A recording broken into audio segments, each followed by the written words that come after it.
Ruslan.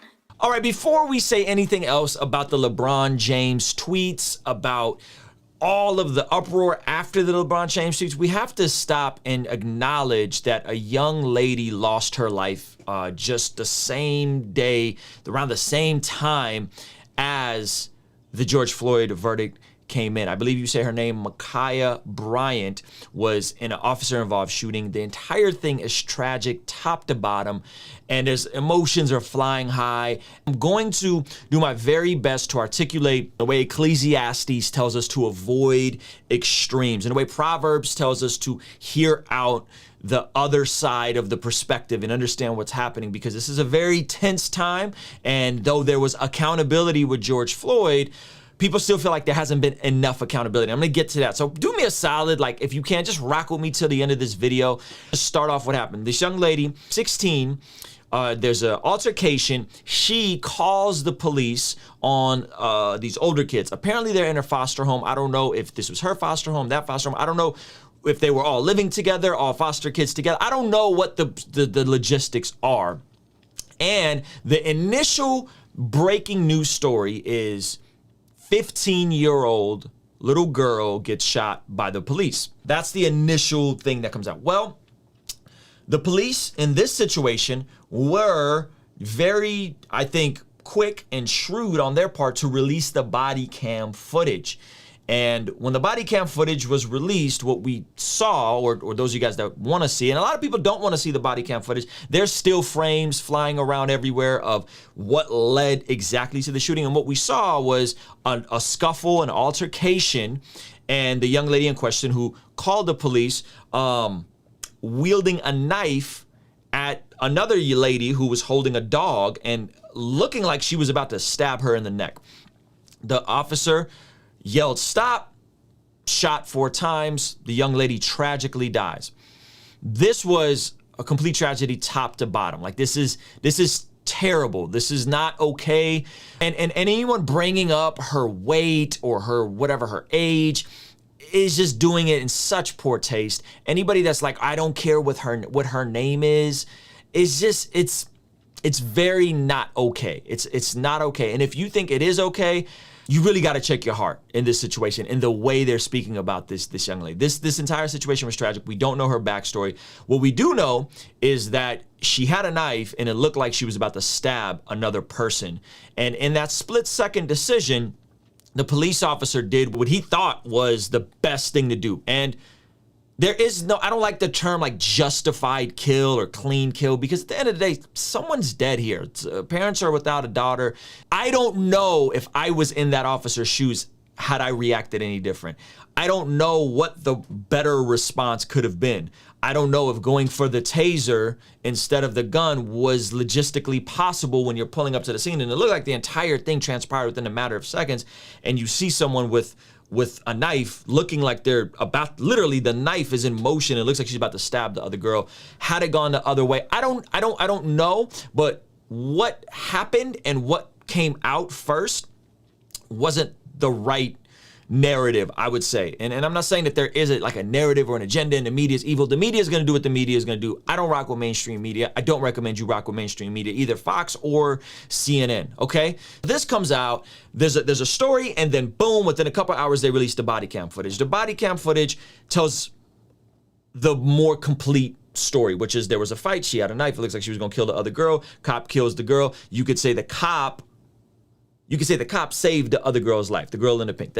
So you can make that argument. This is not the same as Philando Castile. This is not the same as Lieutenant Nazario. This is not the same. I'll continue advocating for 8 Can't Wait, and I recommend you go sit with those policies and see if your city and your area has adopted those policies, because I think those are reasonable policies. Now, LeBron James posts this picture of the officer, and it says, "You're next, hourglass, hashtag accountability." So I don't know if LeBron sat with the body cam footage. He probably didn't. A lot of people who have seen this over and over probably don't have it in them to keep going and looking at more and more footage, okay?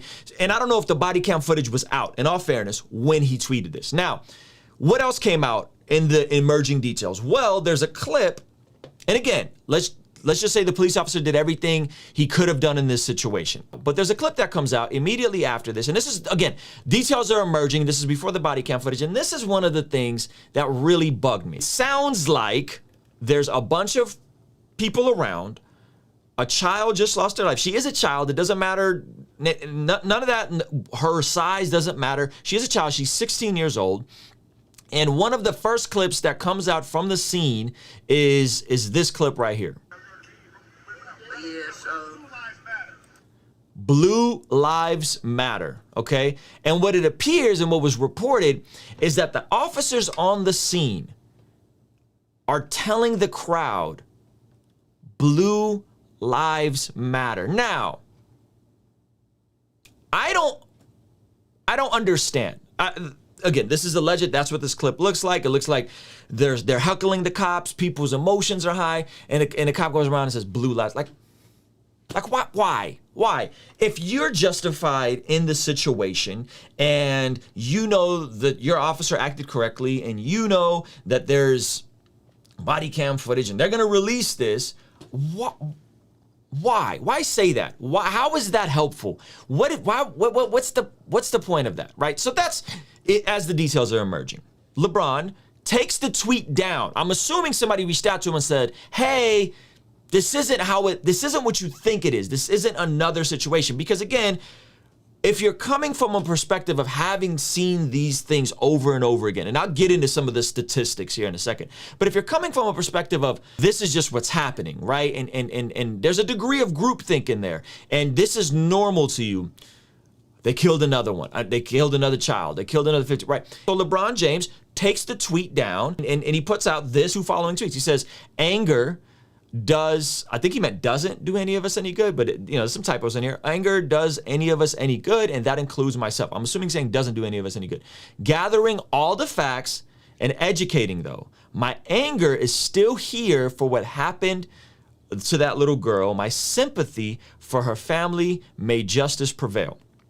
And then the following thing he says is, I'm so damn tired of seeing black people killed by police. I took the tweet down because it's being used to create more hate. This isn't about one officer, it's about the entire system, and they always use our words to create more racism. I'm so desperate for more accountability. LeBron's an athlete, okay? I know we put a lot of pressure on athletes and entertainers and rappers to have some degree of, activism, right? But LeBron's an athlete. He is human. He reacted in the moment. And to act like this man doxed him and like put his address on there and was like, go get him and threaten violence. Like, that's not what happened. He posted a picture and said, your next accountability. That's what he said, okay? That's not a account. We're talking about the grand scheme of police being held accountable. That's what the conversation is about. That's what George Floyd was about. So to project LeBron as some sort of monster. Now, is he responsible for what goes on his Twitter line? Yes. Should he have posted that? I don't know. Probably not. Maybe he should have waited for the facts. But again, this is what he's in the moment, seeing and feeling and whatever, and he shared it. Desiring to dunk on an athlete, like celebrating that LeBron got the details wrong on this one. Ha ha ha ha. That's what we're on. That's what some of us are on, is like, he got it wrong. And this is why I wanted to come on and talk about this. Is like, fam, when you jump into either extreme, when the extreme is, see, they're doing it again, they did it again, they're shooting babies down in the street. When that's the extreme and you instantly jump to that, right? Without letting any of the details come out, without, examining what actually happened. Or you're always like, cop's good guy, bad guy, this person's a bad guy, they deserve it. And that's all. And then you're just dunking on everybody. Like, you're excited that someone, like, what? This is where we're at. And you guys know what I'm talking about. I'm talking about the crowders. I'm talking about the people that are making it sound like this man was perpetuating violence. Let's not dunk on anybody, pun intended, like LeBron's an athlete, right?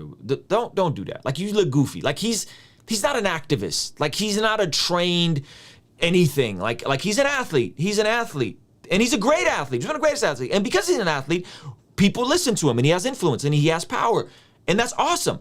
But let's not elevate him to the status of some type of social activist, right? Let's not elevate him to the status of a talking head or a legal expert. He's in the moment, he feels something, he sees a pattern, he reacts to it. Some folks are going to say, well, it's not that big of a deal. So let's look at LeBron's tweet again for a second. Let's look at LeBron's tweet again. Again, I think he got it wrong, okay? I don't think that officer showed up and murdered anybody. That's not what I think happened, right? From the stills and the video, I don't know how it could have played out different. I wish it would have played out different. I wish that maybe cops had other tools or disposals, but again, that's a macro issue. But let's just look at his tweet again. He says, I'm tired of seeing black people killed by police. I took the tweet down because it is being used to create more hate, which it is, okay? And he says, this isn't about one officer, it's about the entire system, and they always use our words to create more racism. I'm so desperate for more accountability. Accountability is something we should all want, okay? Acknowledging that this is a broader picture, that some of us have the luxury or the sobriety to look at every single case by case and say, well, what were the particulars of this case? Well, let me pull up and see what are we looking at in terms of the specific situation here, okay? Some of us have that luxury. Other people can't look at any more footage. They can't look at any more of this stuff, right? They've seen enough. And so what LeBron is saying here is listen, he's looking at it from a macro standpoint. And if we're going to talk about the macro, if we're going to talk about the big picture, zoom out. There's been over 10,000, I believe 15,000 officer-related killings since the year 2005. Okay, 15,000. Out of those, do you want to know how many officers were actually convicted nationally? 7. Okay, think about that. Just think about that for a second. 7. You're talking about tens of thousands of incidences. Now, let's just say the vast majority of those were completely justified. Let's say the vast majority of those that were completely, the officer was just doing his job and he was in the right. Let's just say that. Let's just say 99.7% were justified. That's still hundreds of killings. And to say that only 7 of them, the system worked, and look, it worked, you would be extremely naive and ignorant if you don't understand how these police unions work, if you don't understand how qualified immunity works, if you don't understand how them just saying they feared for their life is a way out. Right? Just, I fear for, so we talk a lot about facts over feelings. Well, a cop can just feel fear and that's his out. That's what happened in the Philando Castile case. You guys don't remember that. Hey, sir, give me your wallet. He reaches for his wallet. Boom, boom, boom. Cop gets off. Why does he get off? Because he feared for his life. This is wild. So LeBron's desire here, think about what LeBron is actually saying here. Think about what he's saying here. I'm desperate for more accountability. He wants more accountability from people who took an oath to serve and protect. That's not a wild concept. That's not that crazy of a concept. And people are going to point back and say, well, what about fill in the blank? Fatherlessness, black on black crime. Okay, I've went over this before. Those issues have been addressed for decades and will continue being addressed, and they're being addressed now by the black church, by other activists, by other organizations. I grew up going to concerts, Stop the Violence. This was a huge movement. It's still around. The difference is you're comparing officers that took an oath to serve and protect,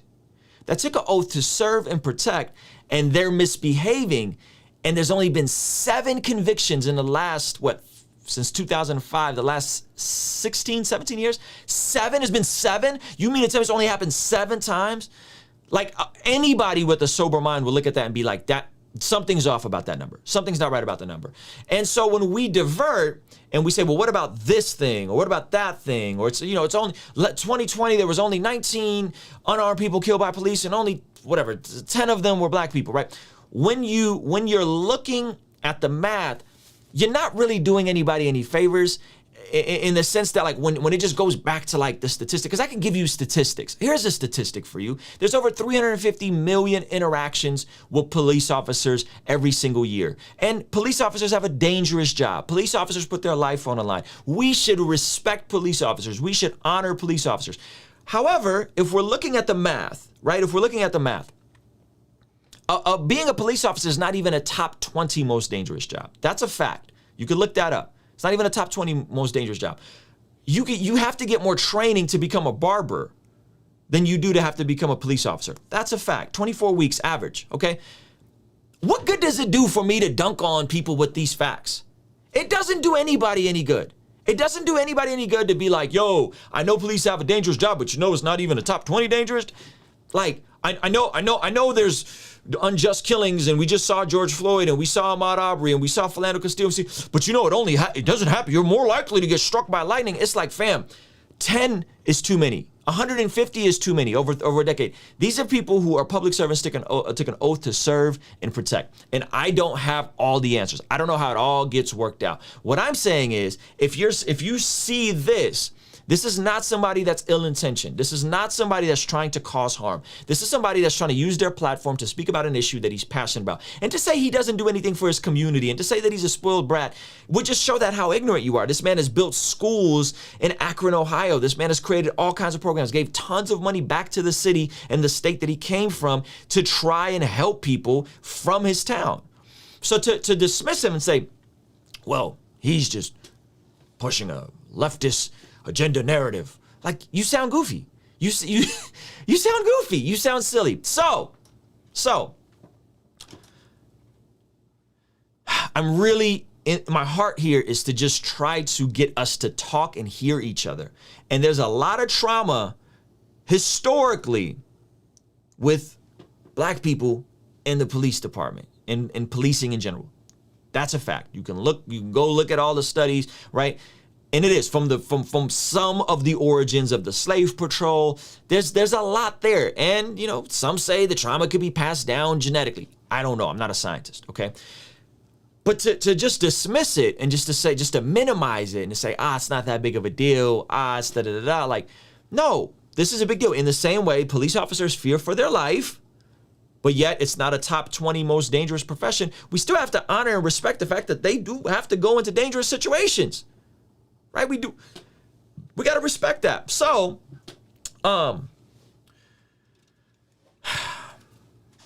media is going to be trashing all of this. The media is going to be I don't care. It doesn't matter what CNN said, and it doesn't matter what Fox News said, and it doesn't matter what any of these folks say, okay? And if you want to look at it on a case-by-case basis, hey, that's fine.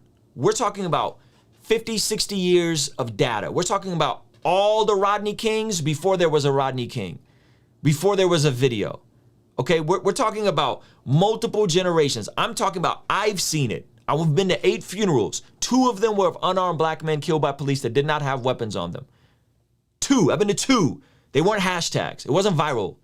Right, this is before body cameras. And so the media is going to be trashed. The media is going to get whatever they can to get people to click into the video. That's what the media does. You don't be trash. You don't let the talking heads do the thinking for you. Okay? If you start any situation and you already have a predisposed position, you already have your mind made up, that's dangerous, fam. If you already think that, oh, well, what did he do to deserve that? Whoa.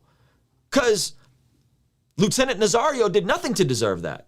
And he got hemmed up and he got pepper sprayed and got his constitutional rights violated, right?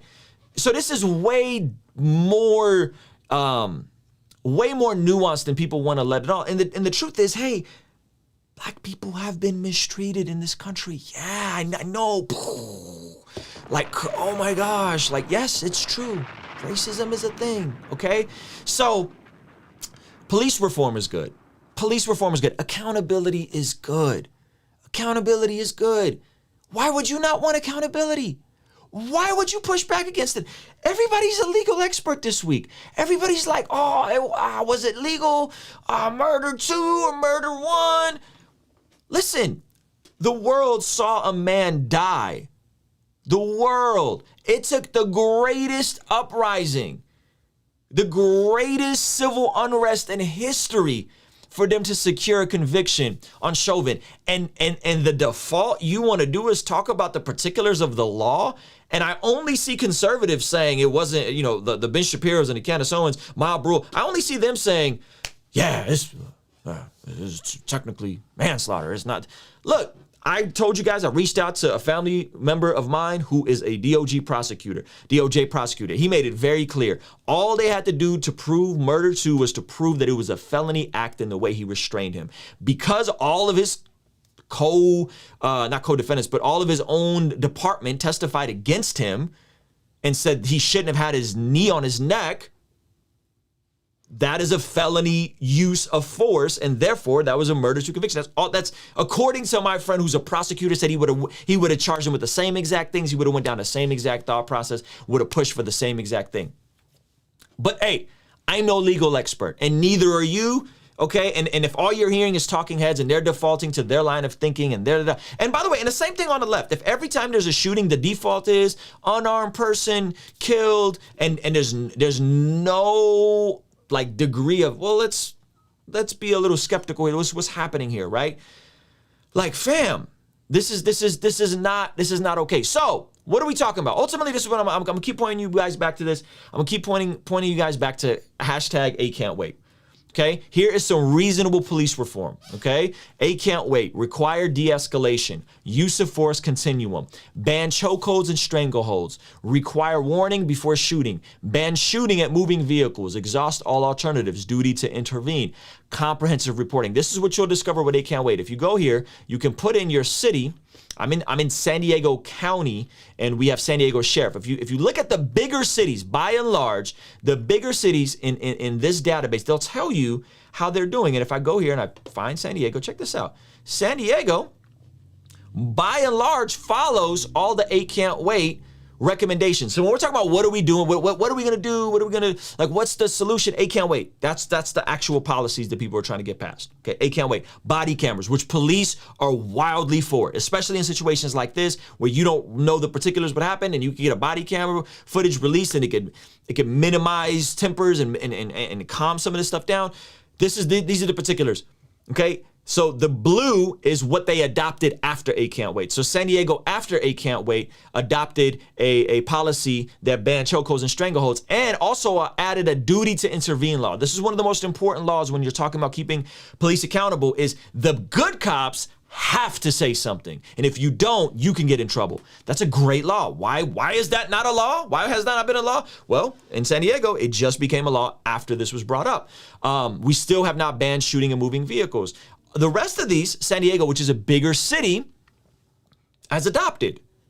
Now, where you're seeing these things is in cities that are smaller. Where you're seeing these things is in cities that have their own private police department. So San Diego is a big city. We have the San Diego Sheriff Department. So my police officers here, friends of mine that I know, they're San Diego Sheriff, and Vista is also Vista Sheriff, San Diego Sheriff, right? Now, if I just go one city over, let me take you guys to Escondido. Private police department, smaller town, right? Not under this. And if I go to Escondido, California, check this out. Look at how horrendous that looks. You see the contrast?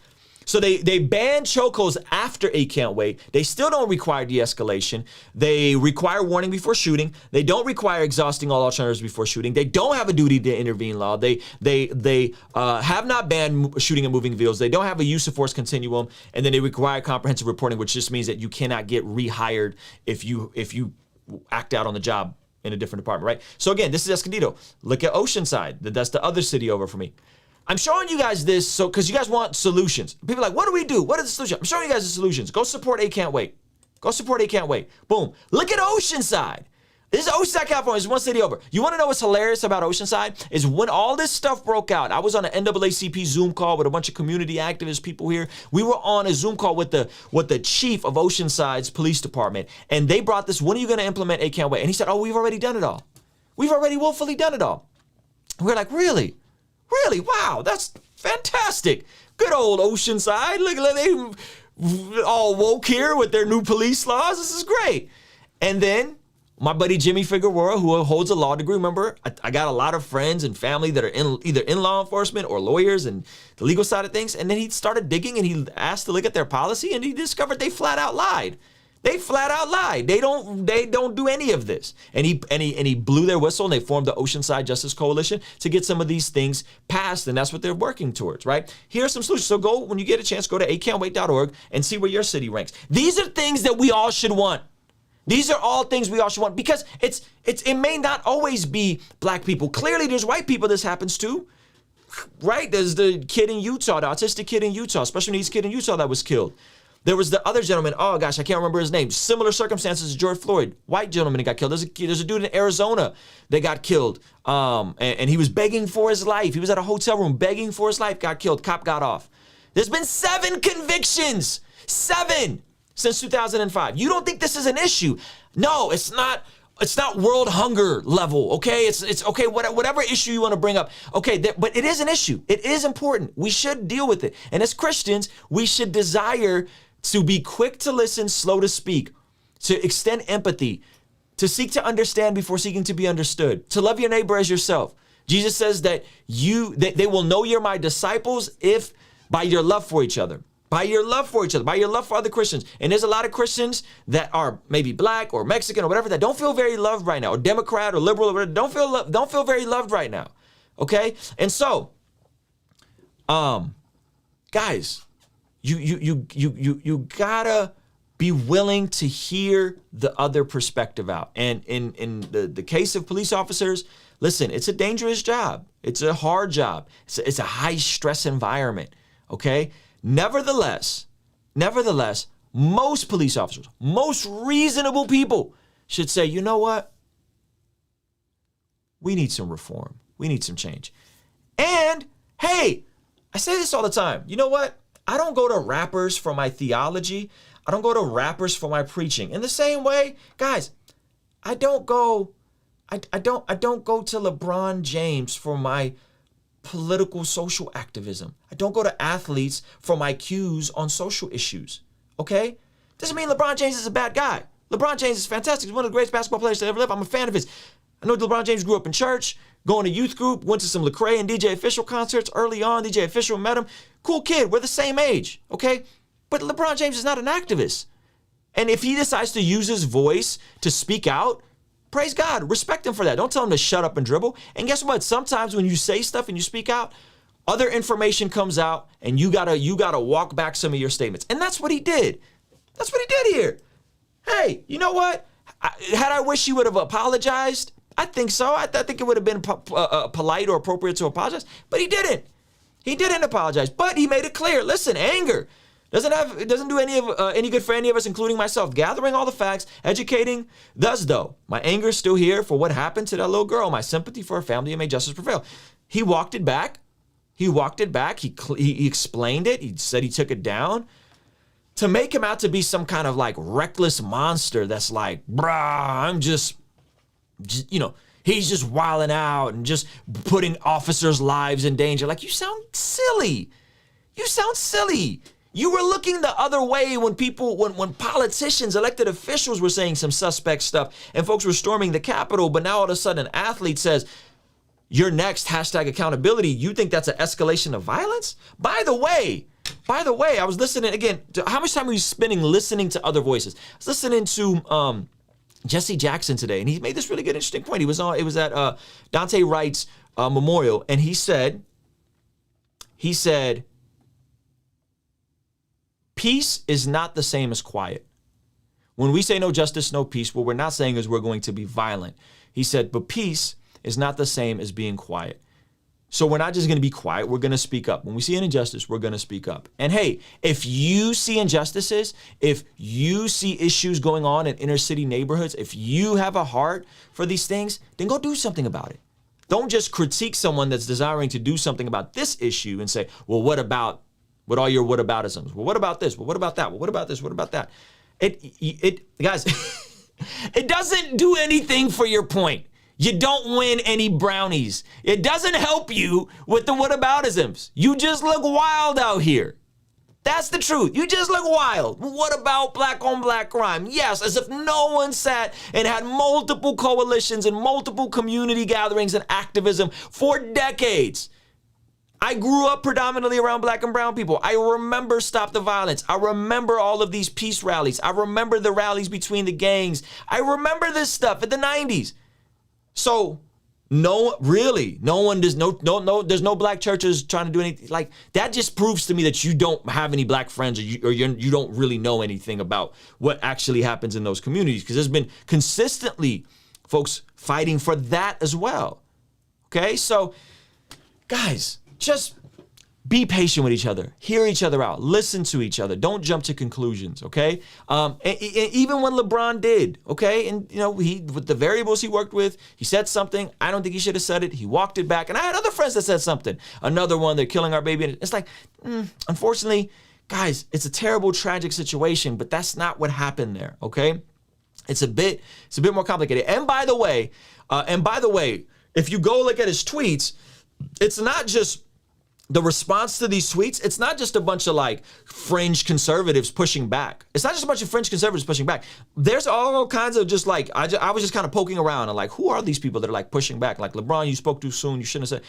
There's just like regular people on here that have no political stuff that is just like, LeBron, you shouldn't have said that. LeBron, you should have let the facts come out. LeBron, you should have, right? People push back when he did that. Like, not just Ben Shapiro and Candace Owens, like normal people that aren't dripped out and conservative push back when he did this. And I think he understood. I think he knew that he overstepped and he needed to walk it back. And I think that was wise on his part. Could he have said more? Sure. But he's a human. Have some grace on him, for crying out loud. Anyway, man, those are my thoughts. I'm not gonna go back and forth in the comments. I'm telling you guys right now. Hopefully this is helpful. Hopefully this just maybe adds a little bit of value, helps you think about this stuff a little bit. I don't really know what else to say about these. It sucks. It's tragic. This is where we are, though. We didn't get here overnight. These things don't happen in a vacuum. There's precedent and historical data that shows that there's been mistreatment by certain communities. And if you think it's all peaches and rosy and America's a pretty beautiful meritocracy and there's rampant equality everywhere, you gotta walk back some of the wild stuff that you listen to and just hear the other side out. Just hear the other side out. Not to become a radical leftist, just hear the other side out. By the way, two things could be true at the same time.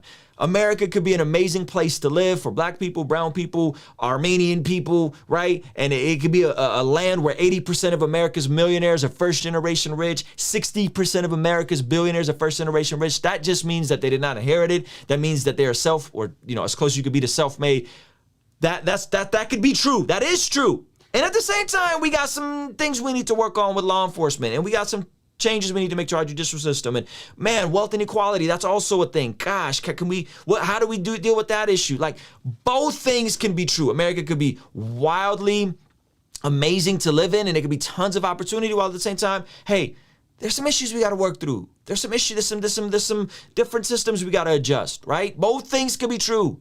Howard King said, if our hearts were in the right place with all the money, tech, and investment, we can find ways to stop people without death. Is that a statement or a question? I would hope so. I mean, yeah, not to be that guy, but like, why are rubber bullets not a thing? Why do we go to kill when we show up, right? Like, you could severely stop a threat with a rubber bullet.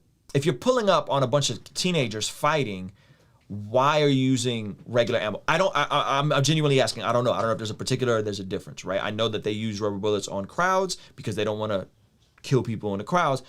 If you're pulling up on a domestic dispute, if you're pulling up on somebody for a traffic violation, if you're pulling up, right? The majority of these cases, by the way, are not like, I know policing is tough, but the majority of the stuff they deal with is not high crime murder. 350 million interactions a year. Okay, the majority of this stuff is mental health related. That's what they're dealing with. Why are we not leveraging technology like rubber bullets? Why can we not shoot somebody and stop them in their tracks so that they can be subdued for a moment? Or why can we tranquilize somebody?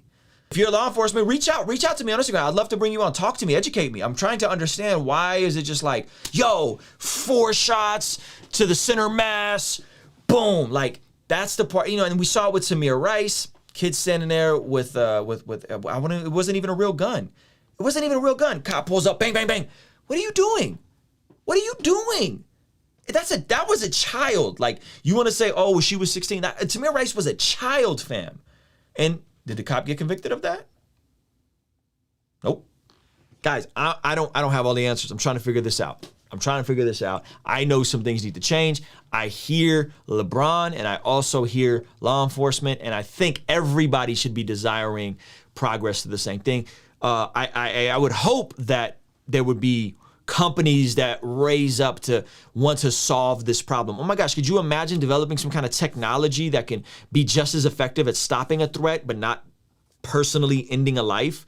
And that technology being a startup and the type of general contractors you can get from that, like somebody could be working on that right now, and that could potentially be, if you're talking about the military industrial complex overseas for our wars, could you imagine something like that happening for police and actually reducing these situations? Because again, it's not just black people, guys. There's mentally ill white people that are getting killed. There's white people that have ODs that get killed. And yes, the media doesn't always do the best job of, these things happen, and it's in everybody's best interest that at some point these things change. And hopefully that we as a whole, as a society, can help address the socioeconomic issues, the wealth disparity gap, whether that's financial literacy and empowering people to do better with the time, talent, and treasure they have, and educating people and giving people hope, inspiration, whether it's that from that side, which is what I do, right? Like that's the angle I'm coming at it from. It's just trying to get people to think in abundance and get people to use scarce skills to change their family trees, to get out of debt, or whether it's from a different side, trade schools. This is a symptom of a bigger issue.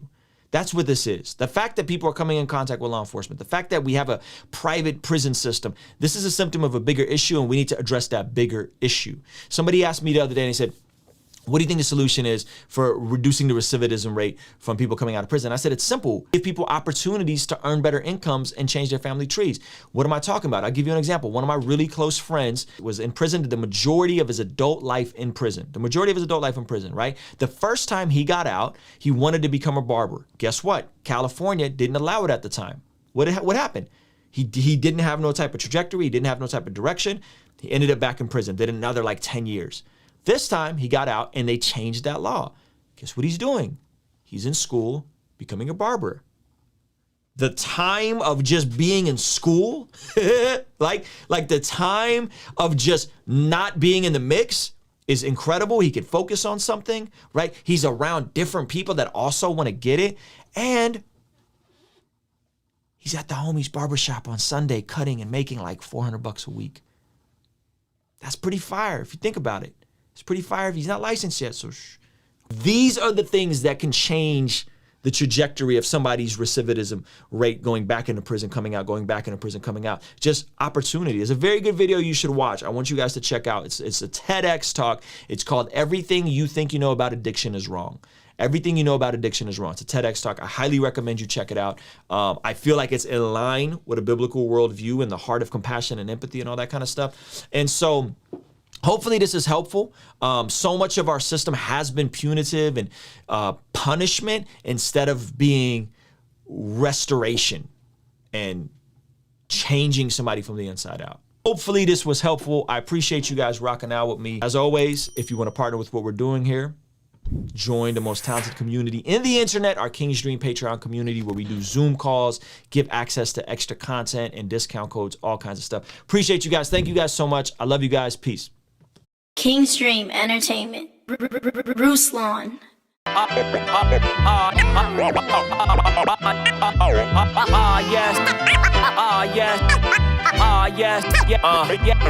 saw my mama smile through the silhouette. Sunshine and all, sunshine and all. But she don't know that I still feel like we ain't made it yet. No, I ain't lying at all. I ain't lying.